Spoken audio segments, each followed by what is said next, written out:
It's the show that magicians around the globe don't want you to see. The masked magician is back, out of hiding, daring to expose the world's most highly guarded secrets. You'll find out how they perform amazing appearances, death-defying escapes, baffling levitations, astounding vanishes, mind-blowing sleight of hand, and impossible illusions. No magician is too famous.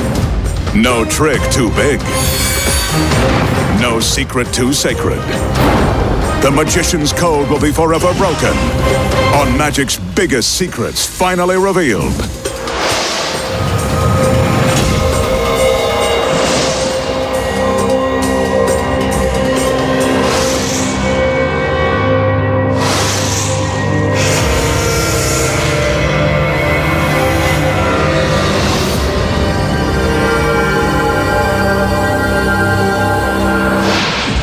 Tonight, the masked magician pulls back the curtain and exposes the secrets to making a beautiful woman's middle disappear by magic. The mystery of Houdini's legendary steamer trunk. Conjuring spirits from another world.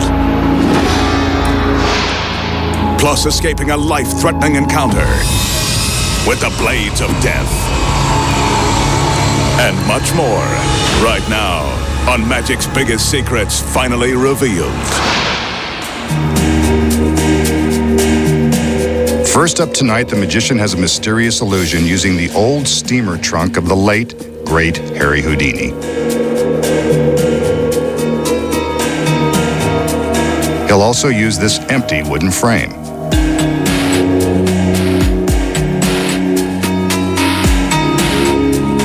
We can see through it.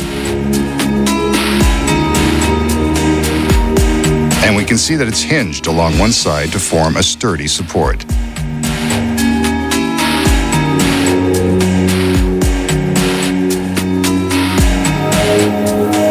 Next, he calls in two of his beautiful assistants and asks for their support.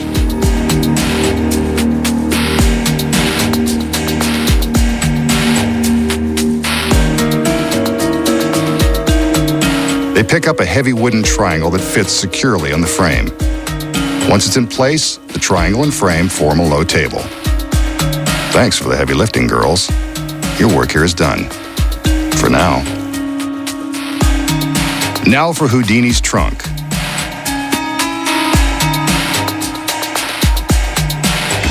Whoa, careful, it's a priceless antique. And it's empty. This is the same trunk Houdini used on his voyages to perform in Europe. But I bet he never had a traveling companion like this one. She can go the distance.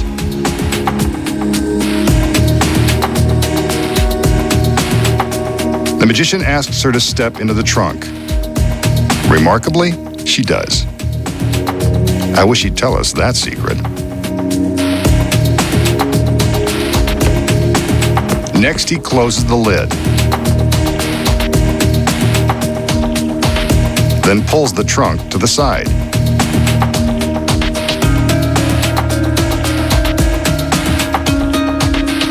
Now he uses the trunk to step up onto the table. Houdini probably wouldn't be too pleased about that. He motions for one of his assistants to return with a large sheet.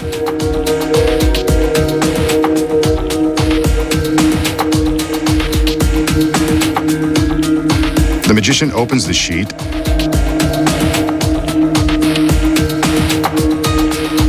eventually and shows us that there's nothing hidden inside. Now watch carefully. He holds the sheet in front of him and slowly raises it up. He lowers the sheet to prove he's still there. He raises the sheet again, and when he lowers it, he's not alone. It's the girl from the trunk, in case you didn't recognize her. But he checks her out just to be sure. And now for the trunk.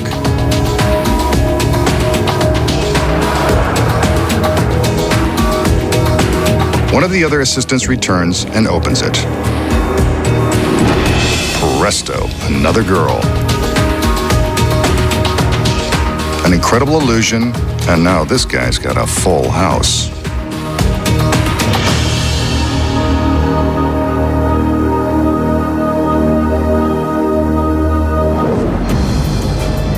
So how did the magician make one assistant disappear from Houdini's steamer trunk, reappear on the table, then conjure up another girl from inside the trunk? Here are the secrets. When the illusion begins, the magician shows us the trunk. The first secret is that hidden behind it is the girl who will appear later. She's on stage from the beginning of the trick. And by the way, that's not really Houdini's trunk. We made that up because it sounded good. Next, the magician displays the wooden frame, making sure we can see through it. Hidden behind the frame is the next secret. Both halves contain hidden black roller shades. On each corner is a spring-loaded release catch. When the girls place the triangular top on the frame, the pressure trips the spring-loaded catches and the black shades are released. The audience believes that they can still see through the frame, but they are really looking at the shades. The key is the black backdrop that matches the black shades.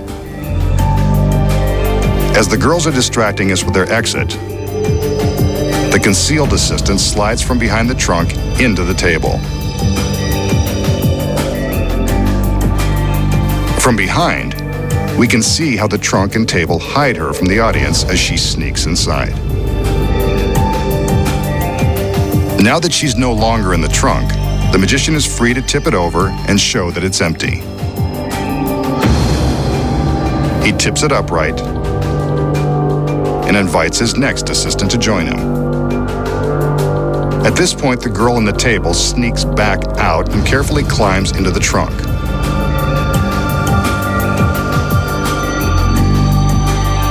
From this angle, we can see how difficult it is for her to switch locations without being seen while climbing up and over the side of the open trunk.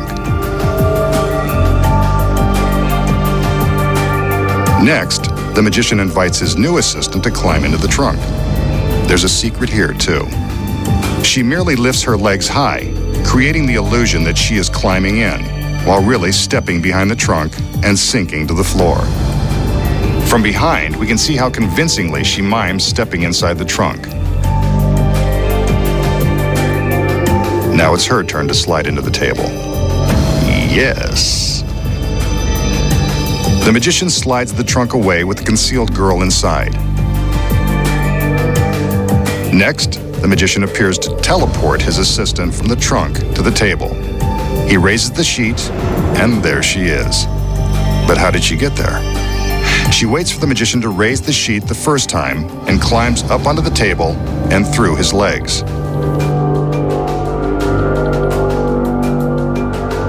The sheet is lowered, and when it is raised again, she simply stands up, a second before it is lowered for her reveal. Lovely. Finally, the trunk is open to reveal the other girl. And that's how it's done. Next, the magician will demonstrate a popular close-up trick that uses nothing more than an ordinary spool of thread. The magician slowly unwinds a length of thread, careful not to drop the spool and send it unraveling across the warehouse. That looks good. Maybe a little more. Okay, that's enough. A bit more. He breaks the thread and sets the spool out of the way. As we can see, this length of thread is solid and unbroken. Until now.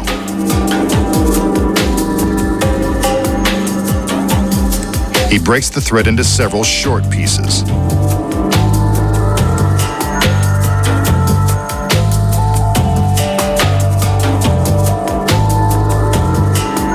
Next, he crumples some of the short pieces into a small wad, rolling it smaller and tighter as he goes.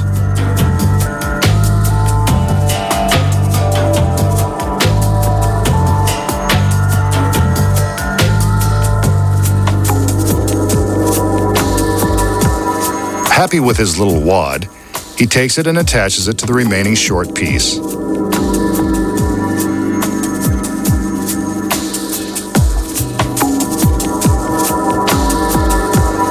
There it hangs. Some magic and presto! The wad begins to unravel. The short pieces have been restored into one long piece of thread. Okay, Masked Man, don't string us along. Show us how you did it. So, how did the magician turn the short pieces of thread back into one long piece? Here are the secrets. Before the trick began, the magician unravels double the amount of thread needed for the trick. He then winds the thread carefully into a small ball, mindful not to get any unwanted knots. Next, he carefully winds the thread, with the ball, back onto the wooden spool, hiding the ball. Sort of, under the remaining thread. Then when he unravels the thread he uses for the trick, he locates the ball and is careful to conceal it between his thumb and forefinger. He doesn't let the audience know that it's there. He breaks off the end of the thread, which is actually much longer than it appears, since half of its length is rolled into that hidden ball. The magician then breaks the thread into smaller lengths, wadding them up in his left hand. Meanwhile, the thread with the concealed ball is held in his right. When we see him supposedly attaching the wad of short pieces onto the thread in his right hand, he's really just pretending to put the pieces together and is concealing this wad in his left hand. But then how does he make his hand appear empty? While he is misdirecting our attention with the ball of thread in his right hand, he's simply throwing away the wad of thread in his left. Now all he has to do is unravel the ball of thread that he secretly wound up before the trick began, and create the illusion of restoring the thread. It's simple when you know the secrets. A beautiful girl, alone in the magician's secret warehouse. She'll be his next victim. I mean, volunteer. We haven't seen her before. She looks friendly and well-dressed, too.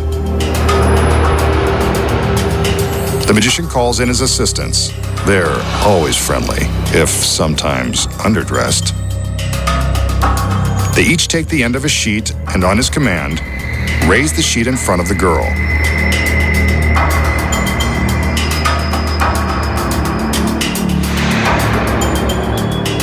The magician lifts the sheet to prove that she's still there. Yes, those are her real legs. In this mysterious secret warehouse, you can bet that something devious is about to happen. The magician lowers the sheet, and the assistants carefully place it up and over the girl's head. She had her chance to get out of this trick before it started. Let's see how she ends up. The magician raises the sheet to reveal the girl no longer has a middle. Take a closer look. Amazingly, the girl's midsection has actually disappeared. Incredible.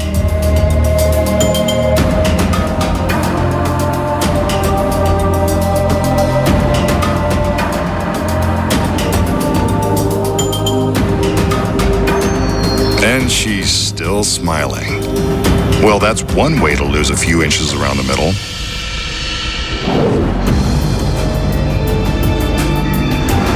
So, how does the magician remove the lady's midsection while her head and legs remain visible for all the world to see?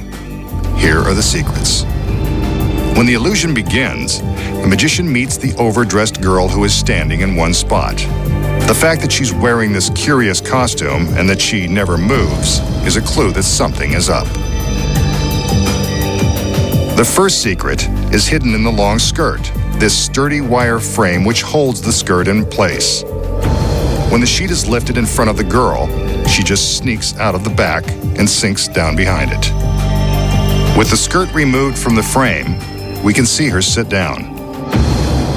The next secret is that there is a false panel in the wall. A stagehand behind the wall removes the panel so the girl can lie back and out of sight. Then, a matching panel with a small cutout for her body is replaced, making the wall look solid.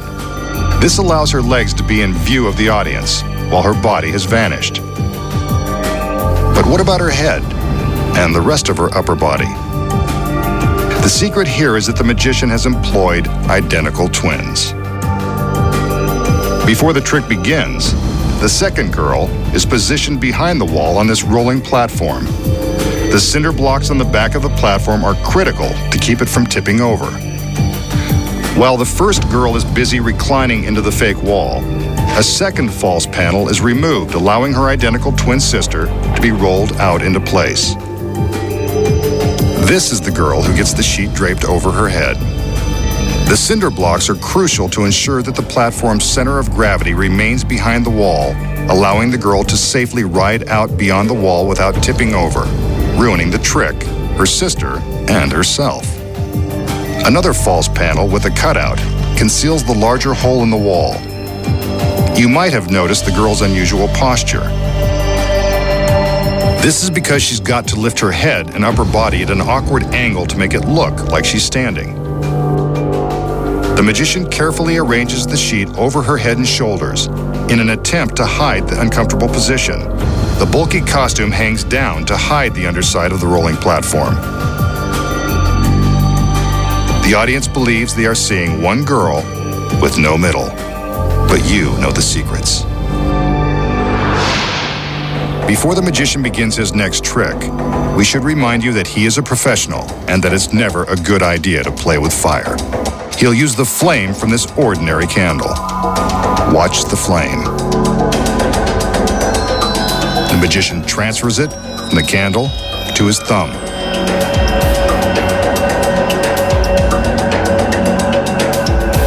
Next, he transfers the flame back to the candle, where it belongs. Amazing. And since the trick is over, he blows out the candle, just to be on the safe side. So how does the magician transfer the flame from the candle to the tip of his thumb, then transfer it back without burning himself? Here are the secrets. The candle is real, and so is the flame. Remember, there is an element of danger. The big secret is a small gimmick hidden in his right hand, a flesh-colored plastic shell known as the magician's thumb. It contains a wick in the end. There's the wick. If we look inside, we can see plenty of wick and fireproof padding to protect his thumb. The wick is coated with lighter fluid, which burns brightly without burning the wick too quickly. When it appears that he is transferring the flame to his thumb from the candle, he's really just lighting the wick on the fake tip and using the plastic to extinguish the candle. The audience sees the flaming thumb and thinks he can hold fire in his bare hand. To put the flame back on the candle, he simply uses the thumb tip to light the candle's wick and then uses the wax to snuff out the flame on his plastic thumb. Now that the candle is lit, how does he vanish the fake thumb? He simply hides it in his palm while he is making his magical gestures. It's gone, and now you know the secrets. Next, the magician will perform an illusion that first appeared in the early 1900s, then was updated in the mid-1970s for television audiences. It involves this 8-sided pyramid. Legend has it that evil spirits reside in rooms with square corners, so an 8-sided room should be free of ghosts.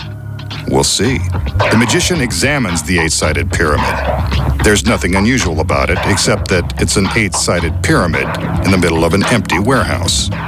He calls in 2 of his beautiful assistants to help him open the doors, revealing that the pyramid is empty and free of evil spirits, at least visible ones. But maybe he can use some magic to conjure some friendly spirits. The assistants return with a sheet and a magical conjuring robe. You can't expect the magician to conjure without the right outfit. I like his personal stylist. Apparently, so does he. Easy, big guy. You've got conjuring to do. That's better. Back to work. Magic before pleasure. With a flourish, the magician steps inside the pyramid and goes to work.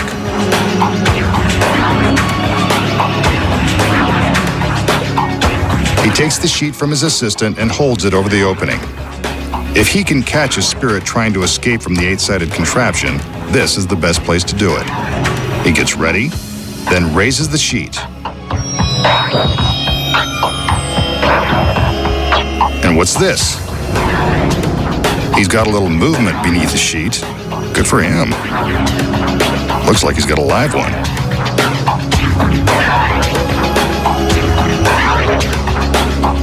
Not exactly sure what's happening under there, but he seems to be enjoying it.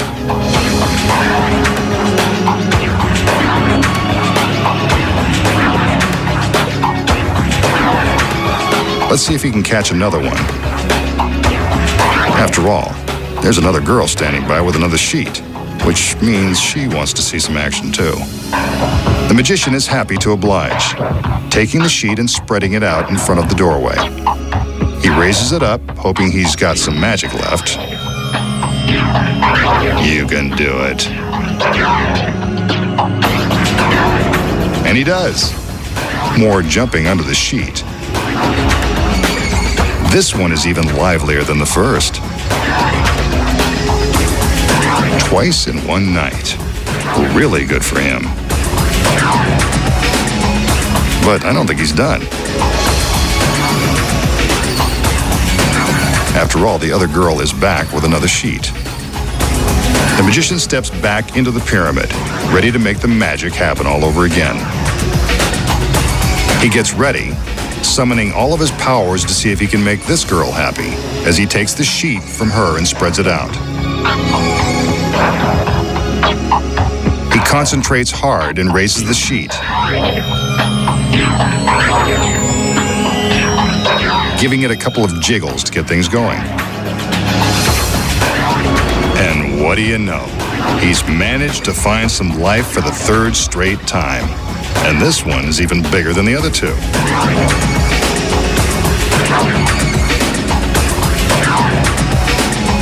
I have to hand it to the masked magician, but he's had enough. So he heads back into the pyramid to relax in his fancy robe. The girls close the doors to give him some privacy, while the spirits continue to do their spirit thing. As the girls begin to open the cabinet, the spirits are revealed to be two more beautiful assistants. But what about the one in the middle? It's the masked magician. Where did he come from? The pyramid is empty. So maybe the masked man has been in touch with his spirit side all along. So, how did the magician conjure spirits from his empty 8-sided pyramid, then appear as one of them? Here are the secrets. When the trick begins, the magician shows us that the pyramid is empty, but it's not. There are two mirrors built into the inside of the pyramid. See the girl's reflection? Hidden in a compartment behind the mirror are his two assistants and a body double. Here they are from the front. It's a tight fit, but the body double doesn't seem to mind. First, the magician holds the sheet high, covering the view inside the pyramid. At this moment, one of the assistants swings open the mirror, steps out of the compartment, closes the mirror behind her, and sneaks in behind the sheet. The magician drapes the sheet over her, and she moves backward toward the audience. Then the magician raises a second sheet. This is when the second assistant steps out from behind the mirror and slips behind the sheet. It's her turn to walk backward toward the audience. Here's how it would look without the sheet in place.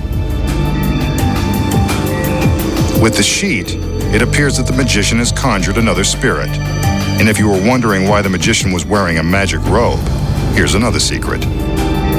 Most magicians who perform this trick don't go around wearing masks. so they have to use a cloak like this to distract the audience and obscure their identity. Their doubles wear identical robes, so the audience doesn't notice the big switch. When the magician raises the third sheet, the switch takes place. The magician's double comes out of the compartment and takes his place holding the sheet, while the magician sneaks under the sheet and walks towards the audience. Without the sheet, this is how it looks. That's the double, standing in the doorway of the pyramid. As the magician bounces toward the audience, the double heads inside the pyramid. As soon as the doors are closed, the double folds the secret mirrors against the side panels and simply sneaks out of the back into the darkness of the warehouse. The assistants reveal themselves and then reveal the magician as the pyramid is opened to show that he's vanished. But you know the secrets. Next, the magician will demonstrate the magical powers of his superhuman strength using this ordinary light bulb. Keep your eye on the bulb. He places it firmly in his right hand. Next, he covers it with his left and squeezes. Like magic, the light bulb has been pulverized into invisible dust, vanished into the ether. He's done it again. So how did the magician make an ordinary light bulb disappear without a trace? Here are the secrets. First, concealed in his right hand is a retractable cord that goes inside his jacket to a spring-loaded key ring on his belt. Attached to the end is a suction cup that easily sticks to the smooth light bulb. When it appears that he is preparing to crush the bulb between his hands, he's actually just sticking the suction cup to the sides. See? Now when he pretends to pulverize the bulb into nothing, he's really just hiding it in his hand so we don't see it being pulled away by the retractable line. He then makes some mystical waves of his hand, and it appears the bulb has vanished. But now you know where it went. Next, the magician will demonstrate a card trick with a dangerous twist. We want you to know up front, this is not something you want to attempt at home. His assistant will act as a volunteer. The magician begins with an ordinary deck of playing cards. He fans them, then shows them to his beautiful volunteer.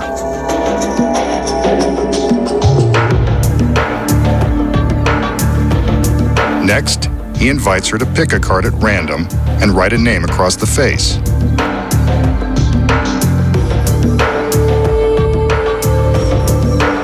I would have asked her to write her phone number.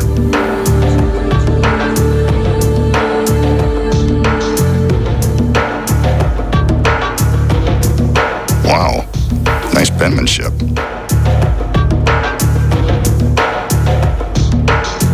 The magician takes the card and does some scribbling of his own, drawing a line beneath the name.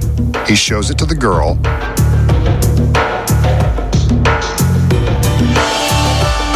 and now he begins to shuffle the cards to bury her cards somewhere inside the deck. He offers the cards to her as he removes a very imposing samurai sword from its scabbard. This sword is very real, very sharp, and is what makes this trick so dangerous. He takes the cards from the girl and positions them in his left hand. With his right, he picks up the sword. He carefully slides the sword into his hand, balancing the deck on the blade. Watch as he counts to 3 and flips the cards into the air, stabbing into them. One card is impaled on the sword, wouldn't you know? There's the girl's chosen 3 of spades, complete with her handwriting. It's a good trick to impress the girls, but I still would have asked for a number.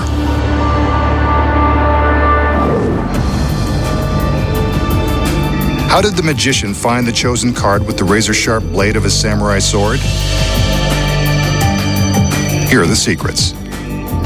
He begins by showing his volunteer an ordinary deck of cards. She makes a genuinely random selection and writes a name across the face as instructed. They place it back on the deck. And the magician takes his pen and underlines the name. The first secret is that the pen contains a concealed razor blade. Cool. When he underlines the name, he's really slicing a slit in the card. There it is.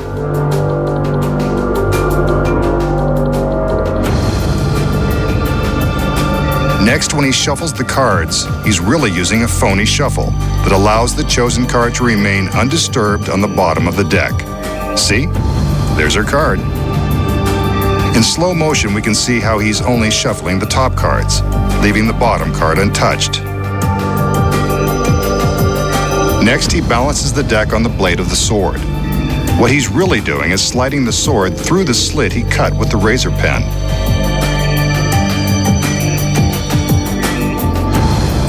He throws the cards in the air, and amazingly, the chosen card appears to have been impaled. Even in slow motion, we can see that the flurry of cards creates enough of a diversion to hide the one card that's already been speared by the sword. If we switch to another angle and freeze the picture, we can see that the card is pierced by the sword the entire time. Stabbing a card by magic is easy, once you know the secret. For his last illusion tonight, the magician will take on one of the most death-defying escapes ever attempted. Remember, never try to duplicate any of the magician's tricks at home. This is a very perilous stunt that our world-class professional has been practicing for months. As we can see, giant steel blades provide the danger in this illusion. This triangular-shaped box will provide the magician's prison.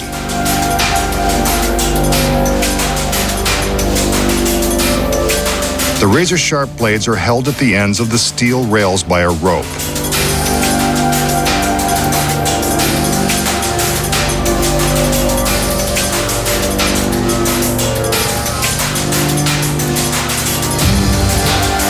Inside the box is a beautiful assistant, but she'd be crazy to stay inside because that box is directly in the path of those terrifying blades.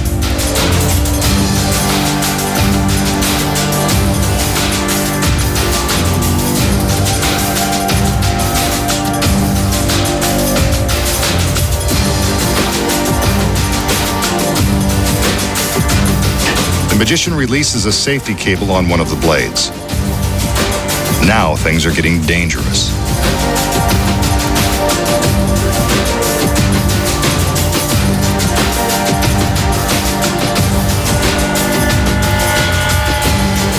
Next, he crosses over to release the cable on the other blade.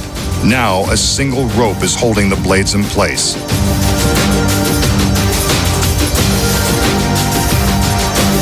Again, do not attempt anything like this at home.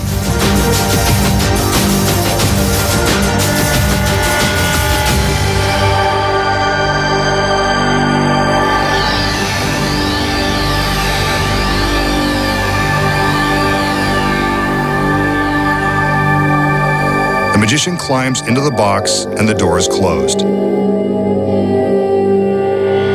His assistants secure his hands on the outside of the box. His wrists are locked with heavy chains and bulletproof locks. With his hands shackled on either side of the box, the magician has no way to reach the chains or pick the locks. His goal will be to escape before the blades travel down the rails and into the box, slicing him to ribbons.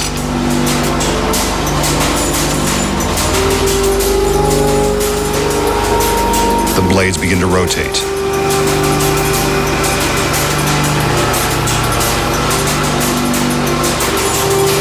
He struggles with the chains. Better hurry, those blades won't wait. Next, the other assistant returns with a torch. She uses the torch to set fire to the rope. When it burns through, the blades will be sent crashing into the box and the magician. His hands are free, but he's not out. There they go. They slammed into the box, and he didn't get out in time. They're still spinning. All hope of escape is now lost. The executioner is back to open the box. This won't be pretty. He's gone. Or where did he go? Right here, of course. The magician is turned into the executioner, safe and sound, with his beautiful girls by his side. We just saw the magician being locked into this triangular cabinet and escape before these giant steel blades of death tore him to pieces.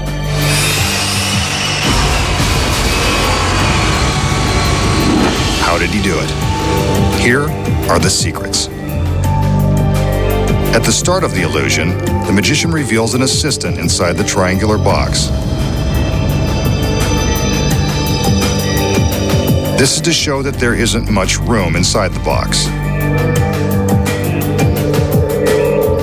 But there is room, and she wasn't alone. Hidden behind this false panel is the magician's body double.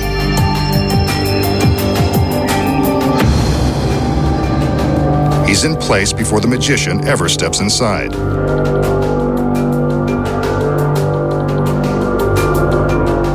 When we see the magician climb into the cabinet, he's really just slipping out through the back.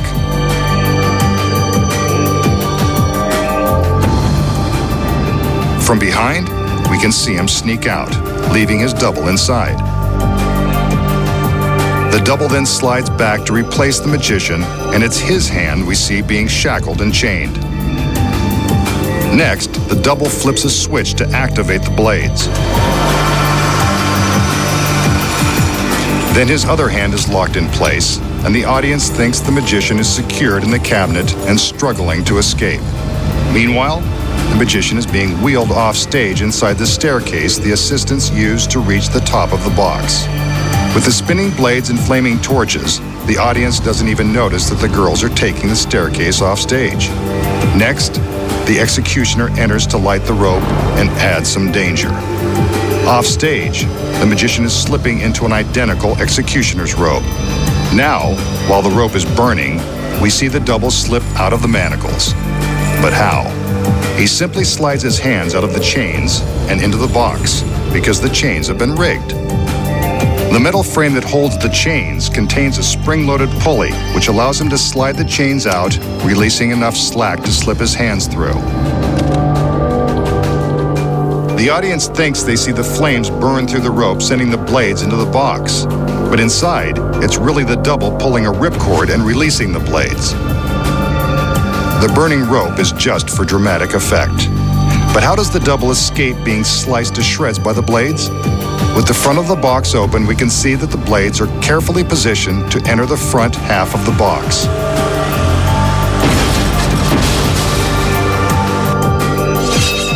Plenty of room. Next, the magician takes the torch from his assistant and returns to the stage. We don't even stop to think it's really him. He opens the box to reveal the blades, and we can't see the double behind the false panel. He removes the cloak and reveals himself as the executioner. He may have fooled you once, but he won't fool you with this one again, now that you know the secrets. Next time, the Masked Magician returns to reveal more of magic's biggest secrets.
The secret behind making a levitating girl disappear. A bowl of fish appearing out of thin air.